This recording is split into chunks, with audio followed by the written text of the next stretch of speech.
Hi there, everybody. My name's Richard Lewis, and picking up on my series of video interviews that I'm doing with interesting esports personalities. One of the ones I got a lot of requests to do was actually this chap I've got here with me at the moment on his iPhone. So if the quality's a little bit off, you'll have to forgive him. Plus, as well, he's in America, and it's nice and snowy out there at the moment. So yeah, it is of course Justin Agnew. This is the chap that's been directing the Star Nation documentary, which we've had Sons of StarCraft out of the way now, so everyone's asking questions about your documentary, which is where I want to start. So I think first of all, just give us a little bit of, for those who maybe don't know about it, let's presume there's some people in the StarCraft community that haven't heard about your documentary.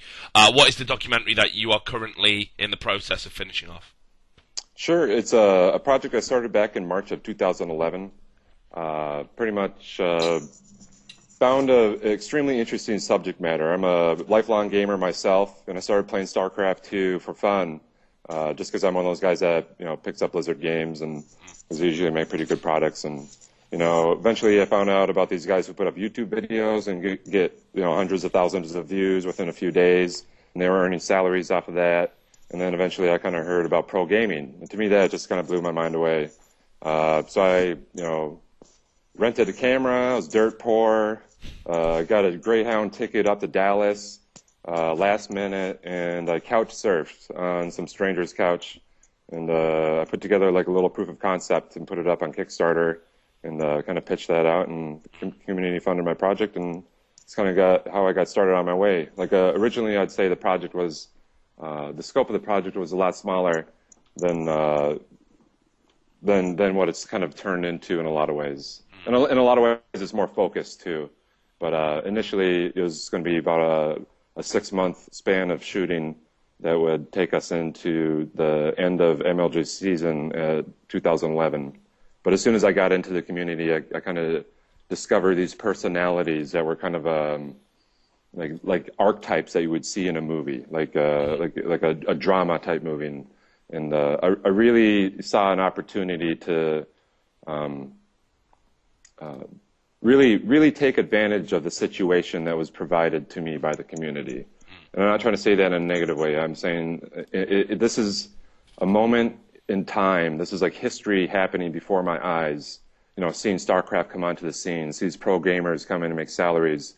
Like the aging professional of White Raw, having a second breath of life in the world of StarCraft 2 from his successes in StarCraft 1.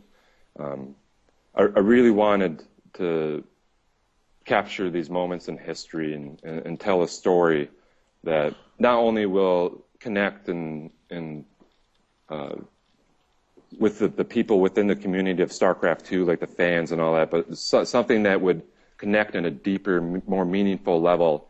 Like look at these people and see something in them that you see in yourself, and tell a story, like a complete story of their journey through the world of this emerging world of esports, as it's kind of slowly like budding up through the ground and like growing into this tree or this plant that in the near future will obviously have a pretty significant role in popular culture and mainstream culture, kind of in the way that the UFC came onto the scene. But like I saw that happening, and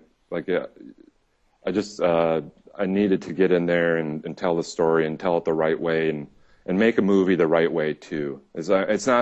I'm not looking at it so much as I'm making a documentary. I'm making a movie. Like I'm telling stories, and people changing over time, and some of the adversities and struggles they have to go through. I know that's a little bit of a long, expanded answer, but it's what I want. The longer, the better. The more details, the better. But no, it's interesting because the first thing I will say is with the Kickstarter that you put forward, I think you quite smartly didn't put a delivery date. And other documentaries have been criticised for sort of running over, but yours is quite specific in the sense that you haven't really given yourself a time frame to operate in. How far into the finished movie, actually are you at this point? I'd say we have probably approximately 90 to 95% of the movie, like in the can, so to speak, like the footage we have, the material that we need to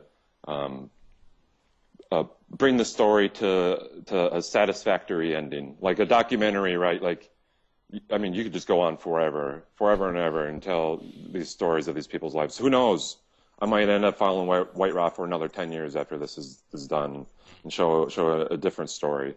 But I have one more trip left. I want to go to Europe to finalize Alexi's story and hopefully Naniwa's if he'll have me.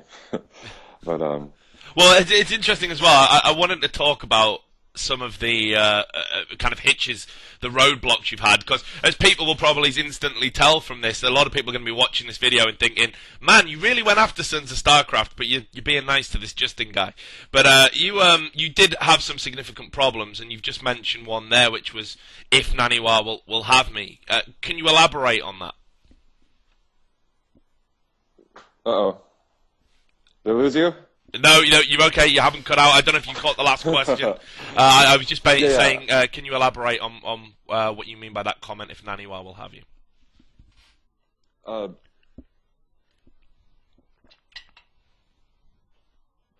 Someone told this to me in a private conversation once, and it made a lot of sense to me after dealing with Naniwa for a certain amount of time. Naniwa is like a wild animal. He may come and take food from your hand, maybe be friendly. He might even let you like pet him or touch him. I'm not literally pet the wild animal. Like not Naniwa. He's an extremely fierce and focused and determined competitor. Like at his heart, like I can't see a world where Naniwa doesn't have something to fight against. So I'd say, like whenever I am working with Naniwa, or whenever I have worked with Naniwa, it's always been in the midst of competition, like the fire that this young man puts himself through, and the pressure he puts on himself, and the pressure that he feels from his fans and all that, and like it's a very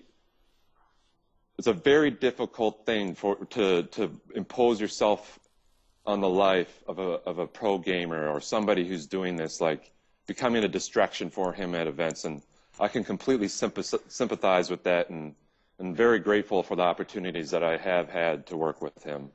But I mean, in general, he's got his ideas about the world, and if you don't quite fit in with what he needs out of that, he's going to do what he needs to do to make sure that he can win. Just to clarify, are you intimating that there might be a possibility that you can't finish this sort of story strand relating to Naniwa because you might not get the opportunity to film him again? No, I've identified several exit points for his story that will be somewhat satisfactory. In general, like no spoilers or anything. Like everybody who's going to be listening to this probably has a pretty clear idea of his history in StarCraft 2 and kind of the stuff that he's been through, as far as like winning and losing and teams that he's been on. But oh shoot, sorry, I lost the thread there. Can you repeat? It's okay. We were just talking about whether you would be able to finish the Naniwa portion without maybe filming him again. Like if you weren't to get an opportunity to film Naniwa again, could the movie still be finished? Yes, absolutely. But the ending, the most satisfactory ending to me would to be show Naniwa as a human being, as a normal person. Because when we see him at these competitions, it's fire. He's just got this burning not rage, or this roaring fire within him to be the best, and often it seems to lash out at those around him when things aren't particularly going well, which is understandable. I'm a pretty competitive person too. I hate losing. When I look at Naniwa, I see part of myself in him. And same thing with White Raw. I really identify with both of these people in myself. So like I understand if he doesn't want to work with me anymore. If he's just over it, just wants to concentrate on the game, doesn't want this goofy guy following around with a camera asking for interviews every time he sees him. I understand if he doesn't want that. But the best, most satisfactory ending to his story would be to go to Sweden, interview him, talk to his parents, families, friends in his hometown, and just show everybody that he's just a normal guy. I mean, that would be the most satisfying thing for me. But I absolutely understand if he doesn't want, his life exposed to the world, because I would have a very difficult time doing that myself. Working with him and White Ra, you've pretty much picked two very contrasting personalities, I would say, based on my experiences. Has that been, maybe part of why it's taken a little bit longer to deliver the movie? Because both people have very different life priorities and very different personalities. I wouldn't say that would be a factor. I think the biggest factor.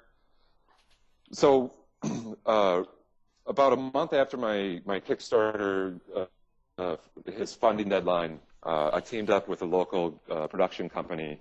They're around the same age as I am. They range from 28 years old to 32, and they're guys who've been plugging away at the film industry for quite some time now.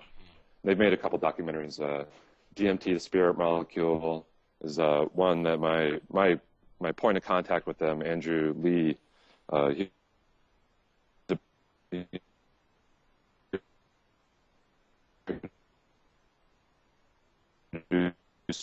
on that.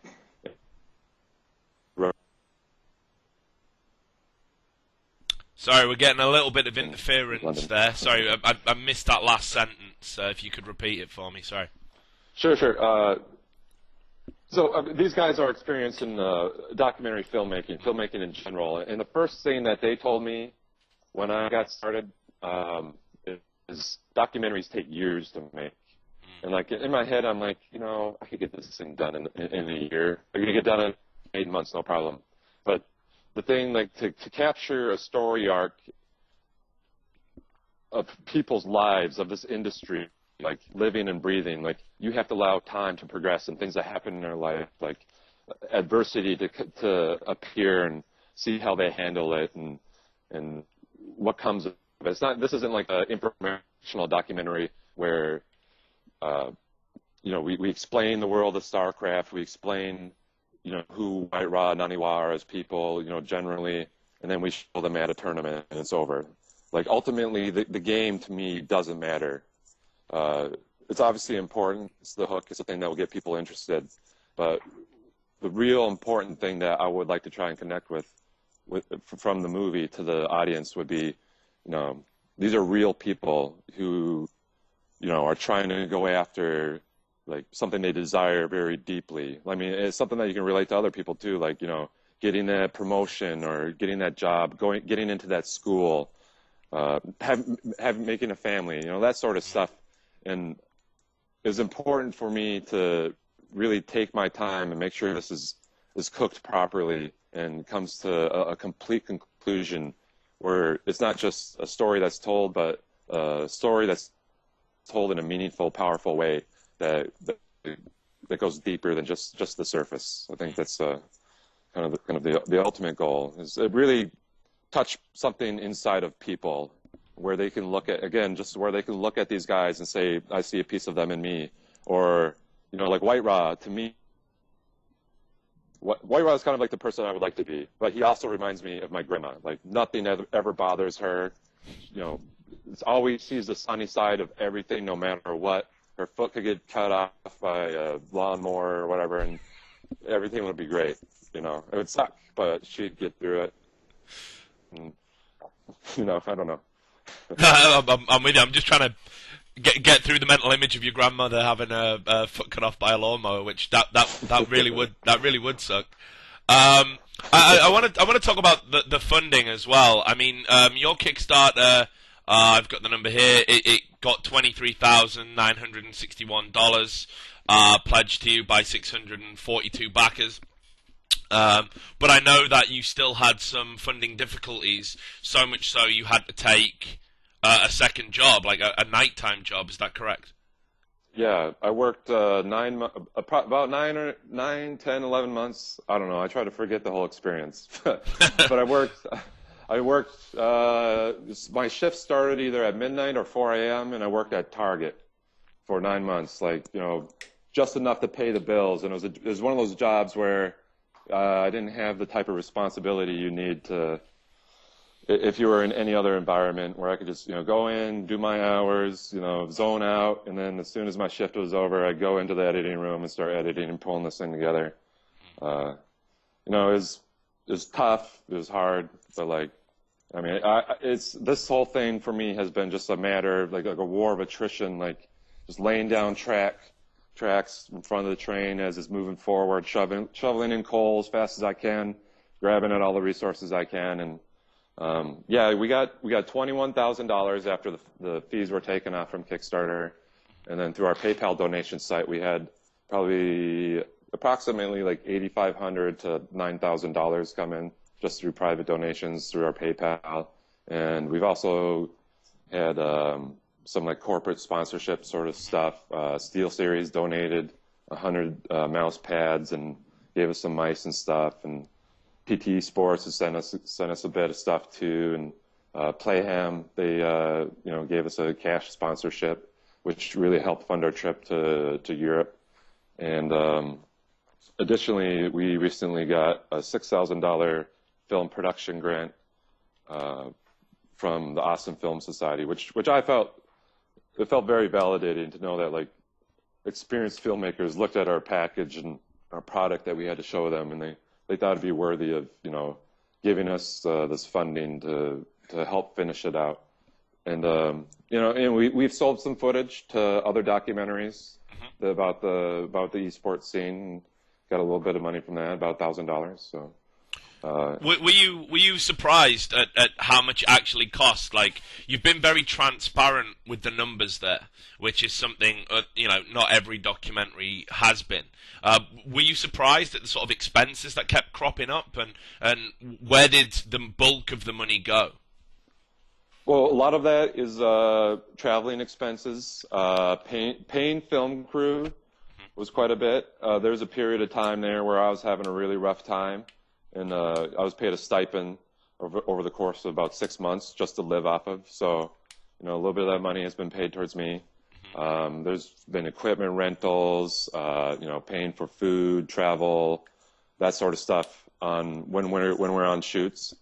And what else do we pay for? I don't know. That's about it. It adds up so fast.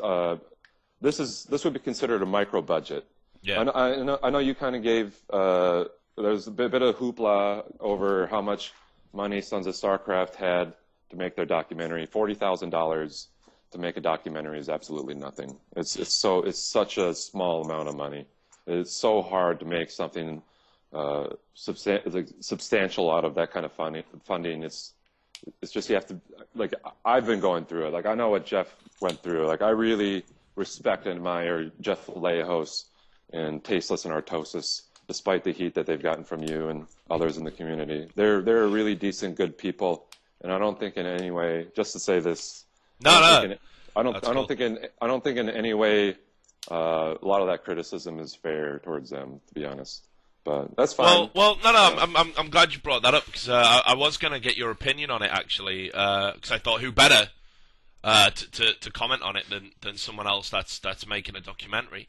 Now I think the first question I sort of would ask is, I mean, you will have watched the finished Sons of StarCraft by now, I'm guessing. Have you seen it? Yeah, I watched it. So what are your thoughts on it as a documentary, fellow documentary maker? What do you think of it as a piece of work? I think it's fine. I don't have any problems with the narrative structure that they chose to tell. I mean, just in general, as like a criticism for my part, I think some of the areas, some of the stuff was a little bit drawn out. I felt like it could have been condensed down quite a bit. I know reading through some of the Reddit comments, people were saying that certain parts, but each segment I watched, I could understand the narrative tack.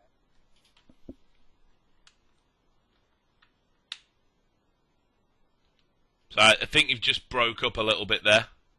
If you can come back to me, that'd be great. No, I think Jeff is I think he has a promising future ahead of him as far as, in video production or filmmaking, whatever path he can go down. Like, I think he's a great person. I think he has a bright future ahead of him. I think people are giving him too much flack, and they're giving Tasteless and Artosis too much flack, undeservedly so, in my opinion. Okay, well, I mean, just to sort of follow through on that point, I mean, I think one of the things that made people feel really upset was that the length of time it had taken didn't feel reflected in the finished product. You know, there was that the first part felt rushed. And speaking as a media student myself, someone who's had to make movies in the past, I personally didn't see anything there that I thought, well, I can see where the money got spent. I can see where the quality went into, because, you know, sound production was off. You know, lighting wasn't great. I mean, okay, fair enough, you're doing some natural lighting stuff. Looped music. And, you know, it was just a bunch of talking head interviews. So for me, speaking as someone that has studied media and had to do it, I was disappointed, because, in all honesty, that looked like the kind of piece of work that I was expected to do for a project, a term project, and we had maybe 2 months to do that. And I'm pretty confident in 2 months I would have churned out something of similar quality. And I think that was one of the major criticisms, that people couldn't see where the time had been spent, where the money had been spent. What would you say about that, you know, being a documentary maker yourself? I'd say making a documentary film,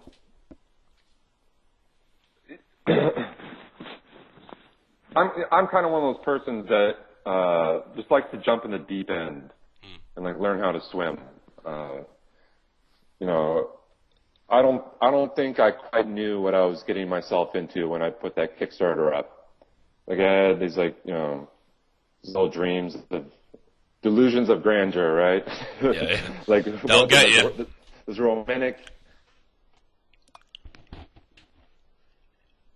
yeah, like going out there and making this movie and putting it together, and it'd be great.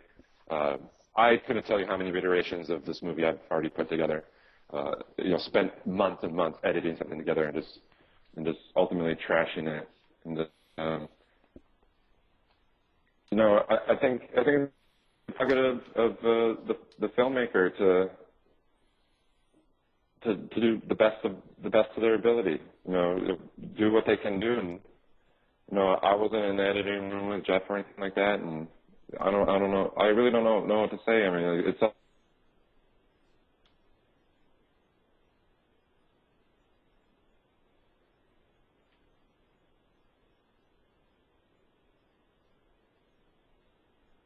dissect an animal like through a wall.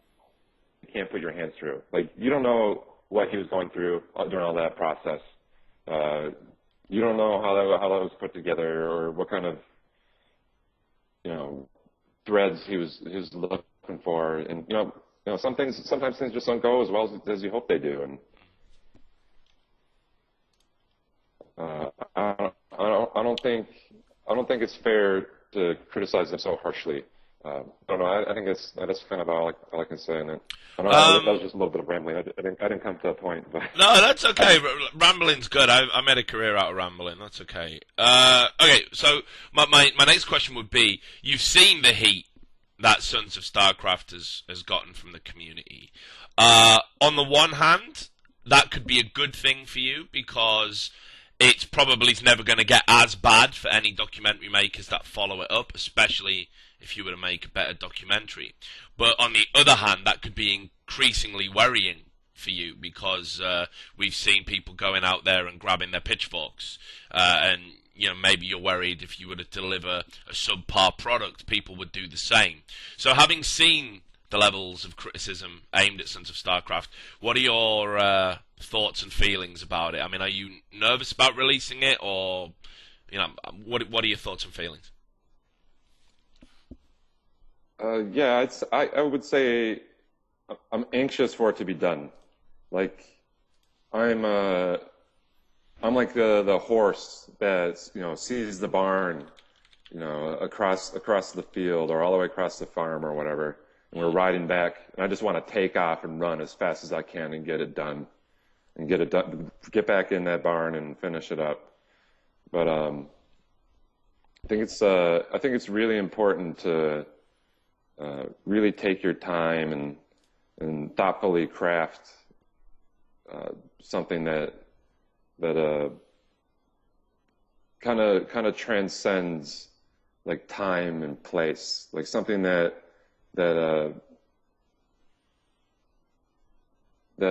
like larger than the sum of its parts. So I try as I'm getting older here, like I'm really trying hard to concentrate on the things that I can control, like the things that I can do to make a better movie or be a better person or eat healthier. I don't know, like it's out of it's not out of my mind, but it's out of my hands. It's something that like I'm aware of and I will be aware of if it's there, and it is there to an extent now. But I don't know. I can't worry about that. I have other things that my mind needs to be on, like making the best damn movie I possibly can. So I mean, like I'll welcome criticism. I'm one of these people that craves negative criticism. I have too many people telling me how good things are, and the videos that I've put out in the past tend to have a very positive response. And for me, that doesn't feel like it's very healthy for the creative process. It's too easy to buy into it and believe that you're awesome. But I'm certainly my own worst critic. I don't think there's anybody that can say anything worse about me than I've already said about myself. Yeah. Well, what about transparency? I know we've talked several times prior to this interview. One of the things that's constantly come up is what's causing the problems between community and documentary makers, or community and Kickstart beneficiaries, is this lack of transparency. That inherent in the Kickstarter process, there needs to be these regular updates, and people need to be told how the project's going. How do you think you've done in terms of keeping the project transparent and keeping people updated as to where it all is? Recently, poorly.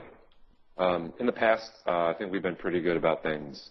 The last few months, our Facebook page is less updated, and I don't remember the last time I logged into Twitter, to be honest.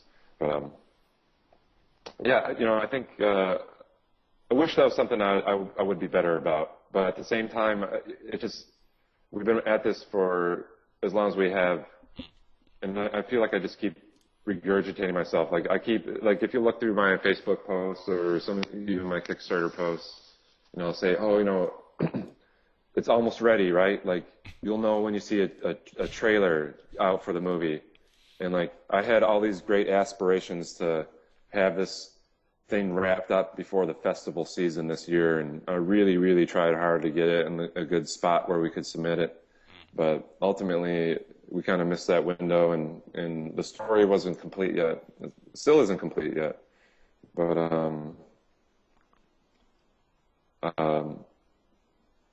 no, I think we're probably going to be pretty slow on putting out any more updates. Until some things are quite a bit more finite. There's only so many times you can keep telling people, like soon, At the end of this year, we're on track. We're on track to finish this movie up by the end of 2013. Has been something that we've said a lot, and I guess we were on track, but we're not on track anymore because it's 2014 and it's not finished yet. But, sorry, go on. It's important to be transparent and keep people up to date. I don't ever use my own personal Facebook account, and it's kind of something that my producer has been handling as far as like interacting with the community. But at this point, I think we just want to get this movie pulled together. Sons of StarCraft went down the route of basically, they got a sort of, if you like, a distribution deal with CBS Interactive through On Gamers, and doing it episodically so they can kind of milk that traffic. And there was also talk of it being put out on Netflix. I'm not too sure if that's actually transpired or not, but I know the manager Tumba was certainly working on that. Is that something that you have looked at, and is it something you feel would maybe benefit? How many people would see the documentary, and perhaps even getting it across the finish line? Like episodic? Well, I mean, having a sugar daddy kind of come in and invest a bit of money and help, just give it that final push. But I mean, we can talk about the episodic thing afterwards as well, if you like. I mean, we have, how much we have about $7,500 in our bank account right now. I don't know how familiar you are or the audience is with production costs, but to get somebody to do sound design, like simple sound design on a documentary, like a professional, costs. The cheapest guy you could probably find, if you were friends with him, is $5,000. So we have $7,500 in the bank account, and that's got to go towards production, and then we got to take that and spread it out use it as smartly as we can from here on out. We are certainly looking for more funding. I mean, it's important for us to have a marketing budget, which to promote the movie, because we want this to go into film festivals. And that a marketing budget of $150,000 can be so easily spent. That doesn't go very far either. So, I mean, we're certainly looking for opportunities where we can, have quote unquote like a sugar daddy come in, or sugar daddies and mamas, come on, baby, get in here, to help us make this the best possible thing that we can, and we can be scrappy, and punchy, and fight through things like we have been the whole time. We'll get it done. We'll get it there. We'll get it to where it needs to be. But having the type of funding that's worthy of a high top-end documentary is something that we desire and is ultimately needed to make the best possible movie. But we can still make it pretty goddamn good without that too.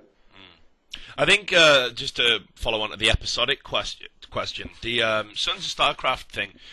My gut feeling, and certainly what I've been told by my sources, was that the reason it had to be episodic was it wasn't, entirely finished, and that was why. It was episodic. But also, what episodic does, of course, is it masks any potential narrative failings. Because when you watch something as a whole, it's very important to have beginning, middle, end, as you say, to tell a story. It's got to be done in a certain way. If you put things episodically and you put weeks between them, people kind of forget. It doesn't flow quite as well. But if you were to watch all of those episodes, as I have done, sort of back to back, I think there are some inconsistencies there, and it doesn't quite do what it says it's going to do on the tin. And I think a documentary should be consumed in one block sitting. I think that's when they're at their best. Have you thought about episodic content, and what are your feelings about episodic content in general? Well, I mean, to answer the second part first, technically a news broadcast is a documentary. I mean, there was a post when reading the fourth episode on Reddit. I was skimming down through that. There was a guy that made this huge breakdown talking about all these elements that are essential for a good documentary to be made. I think I read that too. Yeah, it really upset me in a weird way because there's a million ways to skin a cat. There's a million ways to make a documentary. There's a million ways to tell a story. And I mean, if your story is episodic, if you're breaking over a bunch of different chunks. I mean, it doesn't matter. It doesn't matter how the medium is delivered or how the story or the content that you're trying to demonstrate towards the audience.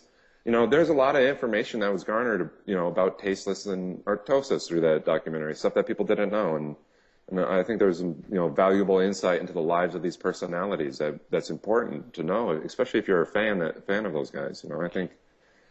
I think it served its purpose perfectly fine. Like I don't have any issue with it being like this episodic thing, but I personally I set out to make a movie, to make just to make a straight up movie. My window I want to hit it in is 72 to 83 minutes. Like 72 ideally. Like I have a hard time watching a documentary. I love documentaries. It has to be a really, really good movie for me to want to watch it more than about 70, 75 minutes. But yeah, it's I don't know. It's I don't think it's fair to say that if it's broken up in episodes, it's not as of higher quality or caliber. I think there's so many different ways you can present stories or information. You know, like a documentary doesn't necessarily have to be like this big narrative arc. You know, those are the fun ones. Those are movies. Those are docudramas, right? They're really not documentaries, to be honest here. Like it's you're kind of like skewing reality, you know, and you're shaping it into what you want it to be to fit into this narrative story. Like a documentary filmmaker told me, is like, don't be true to reality, be true to the story.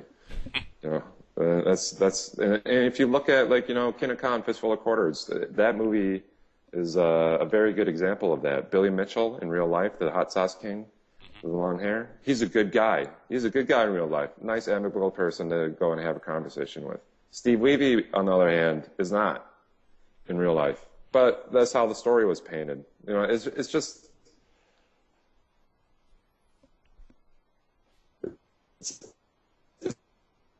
it's not important to me if or it's just. I mean, you're showing us who Tasteless and Artosis are through their own voices, and like I think it's a valid way to present a documentary subject matter. So if a sugar daddy came in and said to you, "Hey, Justin, I got all this money, we'll get it done, whatever you need, but I would really like it to be episodic," even though that's at loggerheads with your artistic vision, would you be willing to do it?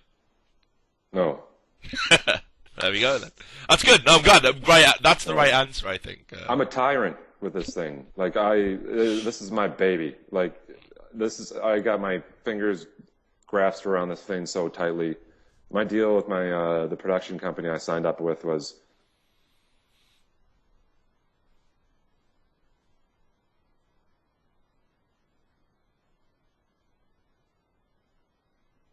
no, this is mine. This is all mine. This is going to be my way. I would be willing to bring in a top high-end executive producer, but like I would have to make sure this is still a director-driven project. Like I wouldn't let somebody come in and fundamentally change some of the aspects and ways, you know, I want to tell a story. And there's ideas I've had for the story and the structure and ideas that are really, really appealing to me, but like when I've gone through and talked with my producers and all that, you know, I mean, like I'm open to criticism and I'm open to hearing people out, and I'll change my mind about how things are going to be done based on people making good points and arguments for things. Like I'm not closed-minded, but yeah, this ultimately it's going to be done my way. Okay. Right, so last couple of questions, because I know you're on the job, and that's why we're doing the interview on the iPhone. This has kind of been cool. This is like almost like a viral movie in itself, the way like with all the movement and stuff. It's been pretty good. So yeah, okay. The thing I want to ask is, obviously you're somebody that's kind of almost passing through esports, I think, because you know you weren't really aware of it before you decided to make the documentary. You have really committed to seeing this through at the end, and we're nearly there. Will you stay involved in esports? I mean, will you be looking to maybe produce some more esports related content, or is this really a stepping stone for you getting somewhere outside of esports? You know, I'm game for whatever. You know, I mean, like I have dreams and aspirations. You know, like right now, you know, I'm working with a residential design, like a home builder. I grew up building homes with my dad. I don't see a future in front of me where I'm not involved. And like I have a master's degree in architecture. I don't see a future where I'm not involved in home building in some way, whether I'm like designing and building stuff. But, you know, my ultimate dream is, you know, to be able to, my ultimate goal for this project, from the beginning, this is kind of what I've been telling myself is, the one thing I would like to come out of this is for somebody's life other than my own to be improved. So whether that's Naniwa, or whether that's White Raw, or whether that's people in the audience. And then like my secondary goal is I would like to make enough money off of this movie to have the opportunity, oh, actually not even making enough money off of it, to have the opportunity to make another movie. Yeah. Like whether it's another documentary or a horror fiction movie. I think that's the one I'd really like to do. I could give you some places to start if you wanted to do an esports horror movie. I could help you with that. Like, trust me, that would be my forte, I think. I've heard plenty of those. Yeah, same goes. Okay, so the final question. It's going to be the one that I know you can't answer, but I'd be a dick if I didn't ask, and a dick if I do ask. And that is, of course, when. When are we going to see the finished product? 2015. Really, 2015. See, now that to me feels. That's a long time away, bro. This is like, are you setting it that far and then, like, secretly you're going to release it in 2014 and then you brought it in early? Or do you really need till 2015 to get this finished? 2015. Okay. The movie will be finished far before then, but that's when we'll be releasing it. It's to me, ultimately, one of the best outcomes for this is for the outside world.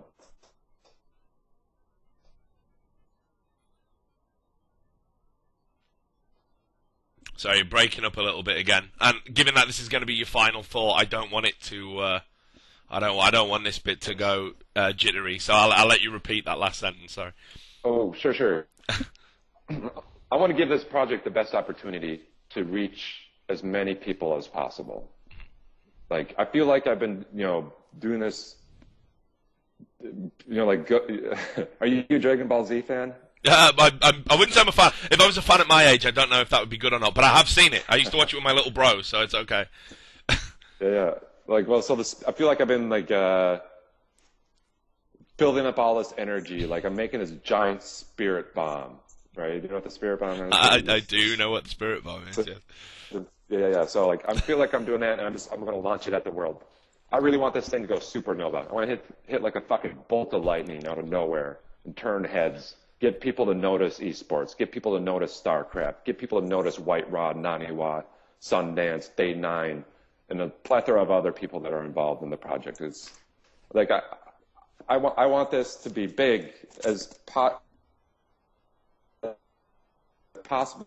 Can make it, and if I were to take it, as soon as it's done in June, or whenever we got our final cut put together and ready to send out to civil submissions, if I put it up online, it's out, it's gone. It'd be watched by people on it, and then it'll disappear into the ether. But if I can get this to a place like Sundance, Tribeca, Slam Dance, one of these big festivals, then we can get it in distribution mechanism.